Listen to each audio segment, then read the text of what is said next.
అన్ని ఏర్పాట్లు వారి పర్యవేక్షణలోనే అధికారులకు ఆదేశాలు ఇచ్చి మరి అంతరంగ వైభవంగా ఈ హైదరాబాద్లో వెలిసినటువంటి కైలాసంలో వెలిసినటువంటి వినాయకుడికి వచ్చే భక్తులకు ఎలాంటి అసౌకర్యం కలగకుండా ఏర్పాట్లు చేయడం జరిగింది. వారికి ధన్యవాదాలు చెప్తూ ఈ సంవత్సరం కూడా అలాగే చేయాలని, అదేవిధంగా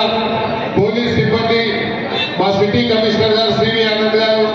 అదేవిధంగా ఇక్కడ ఉన్నటువంటి ట్రాఫిక్ పోలీస్ కానివ్వండి, ఆర్ఎండ్బి కానీ, జిహెచ్ఎంసీ కానీ, వాటర్ వర్క్స్ కానీ, ఎలక్ట్రిసిటీ డిపార్ట్మెంట్ కానీ అన్ని విభాగాలు వారి యొక్క కోఆర్డినేషన్తో ఎన్నో కార్యక్రమాలు ఎన్ని వచ్చినా కూడా వారు వెంటనే వారు సహకరించడం, వారికి కూడా ఈ సందర్భంలో ధన్యవాదాలు తెలియజేసుకుంటూ ఈ సంవత్సరం శక్తి గణపతి ఇందులో మీరు చూసినట్టయితే ఒక పక్కన మరి లక్ష్మీ సమేత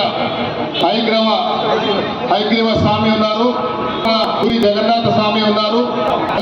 త్రిపుర సుందరి మా హైదరాబాద్ వచ్చినటువంటి గద్దెలమ్మ దేవాలయం తల్లి ఉన్నది.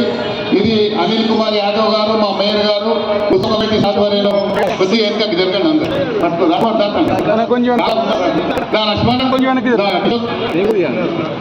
దీని తర్వాత ఉంటుంది కృష్ణ వదిలేదు మీరు కృష్ణ